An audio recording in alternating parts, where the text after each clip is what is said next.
Sinamahan namin si Jason pauwi naman sa kanila. Hindi ka raw maliligaw, basta sundan lang ang ilog.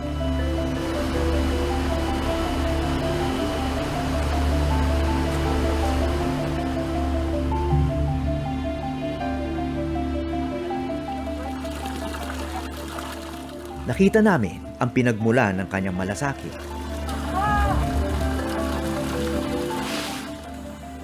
Labing-walong taong gulang lang si Jason na magsimulang mag-volunteer sa kanilang tribo.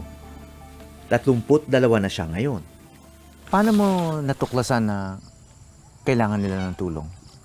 Nakikita ko po sa mga paglapit po namin sa ating pamahalaan, nakikita ko po yung kalagayan po namin na kailangan pala may mag-volunteer.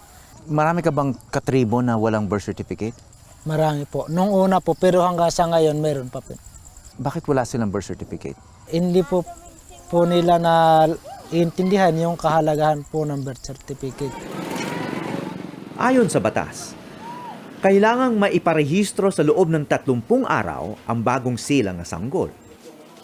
Delayed registration na kapag lumampas ito sa deadline. Yun po yung unang dokumento talaga dapat ng bawat tao. At yun ang magagamit nila bilang legal identity nila sa anumang transaksyon sa gobyerno o kahit saan nila pwedeng gamitin yung mga birth certificate nila. 20% ng populasyon ng bayan ng Bongabong ay binubuo ng mga katutubong mangyan. Sakop nila ang 3 magkakalayong barangay.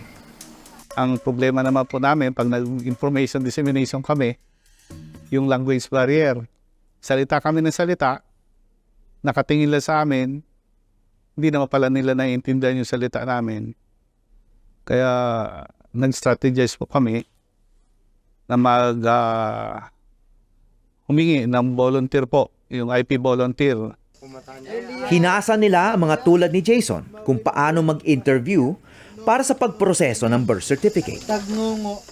Kinonsider niyo ba na mag-recruit at mag-hire ng katutubo na maging regular staff ninyo? Napagbigyan naman po kami na bali per document po ba. Halimbawa, naka 40 documents sila, equivalent sa 16 days na parang 300 per day. Di at least meron silang panggastos sa pang-araw-araw na at mapokusan nila yung pagpaparehistro po. Yung requirements po, kailangan po yun dun sa patunay po na na-receive po ng tao. Sa tulong ng grupong Ideals, mas natutukan daw ang pagbibigay ng birth certificate sa mga katutubo. Si Nagumayno yung mayan. Siko na lang. Doon na Nandito lang po. sa Bukana ng Ginyang siguro. Sa kabila ng layo nila sa Maynila, Si Romano yan EIGI po. apektado sila ng issue ng fake birth certificates na pumutok sa balita kamakailan. Ngayon pong 2024, start po nung nagkaroon ng problema sa national, sa Chinese fake birth certificate. Ba? Kailangan namin ng mag-imbestiga bago i-rehistro pag kami talagang doubt. Paano?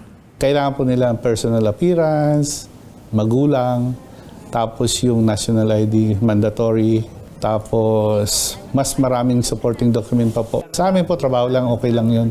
Kaya lang po, nadagdagan sila ng burden.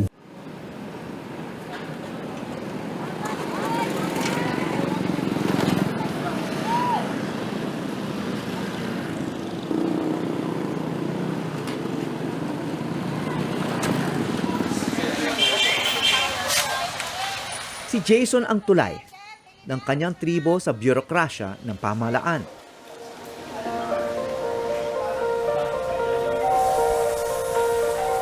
Ganamawa po, ma'am. Ngayong araw, 50 birth certificate ang handa ng maipamahagi ni Jason sa kanyang mga katribo. Salamat po, ma'am. Mahabang proseso ang pinagdaanan nito.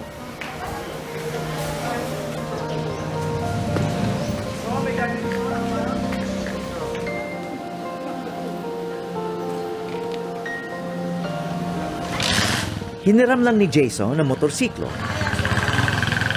para makabiyahe papunta sa bayan.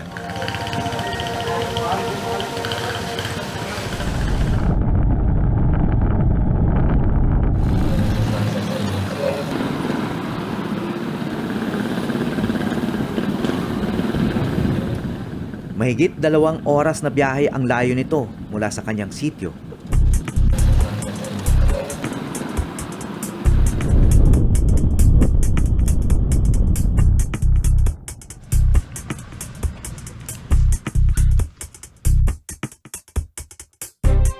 Kahit anong panahon,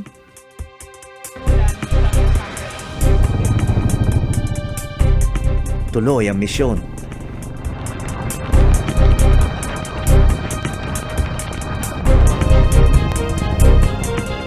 Hinihintay na ang mga birth certificate sa bundok.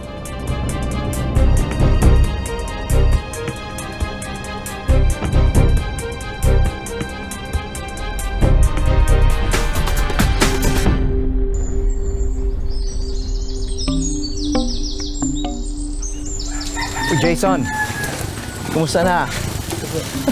Saan ang punta natin? Magdi-distribute lang po ako ng mga birth certificate na pwedeng ipamigay na. Opo. Wow, ang saya. Gaano kahaba yung proseso na to? Nagtatagal po ng 2 buwan. 2 buwan. So ito na yung araw ng tagumpay. Opo. Matatanggap na nila sa wakas. Opo. Mabuhay ka. Ingat. Opo. Nga, tewa. Tigla. Taga doon din kayo? Taga din po. Taga doon din. Okay. Ingat ha.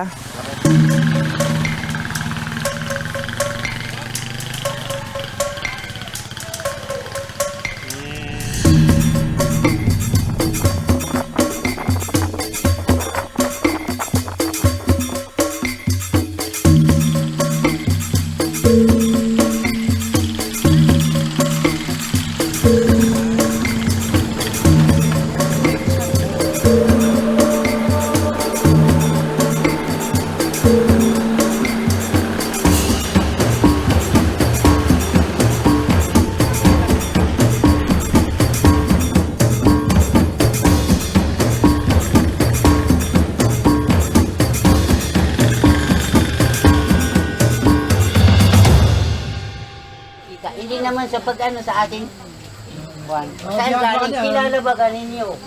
Kilala. Nasa isang kubo na ang mga tatanggap ng birth certificate. Komunidad po, kami po yung nakiusap kung pwede. Galing sila sa iba't ibang sulok ng kabundukan. Dandan lang po yung basahin ako. Ay, so, basta't nagawa medyo mafia. Ngunit sa halip na tuwa, may agam-agam ang iba. Kaya po, gusto po sana namin makasama doon sa Ginyang. Kami po yung nakiusap, hindi po sila yung mismo yung nag-decision po noon. Opo. Kasi ang pagpasok ninyo dito, biglaan din. Bakit daw tumagal ang mga papel? Kung kayo ay hindi komportable doon sa pagpunta namin, At bakit kinukunan pa namin si Jason? ang kanila, gusto rin namin makita yung lugar. Kailangan pa namin ipaliwanag ang aming sariling misyon.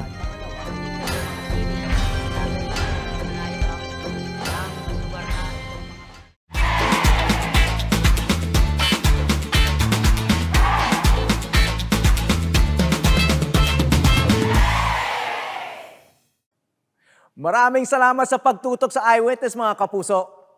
Ano masasabi niyo sa dokumentaryong ito? I-comment na yan at mag-subscribe sa GMA Public Affairs YouTube channel.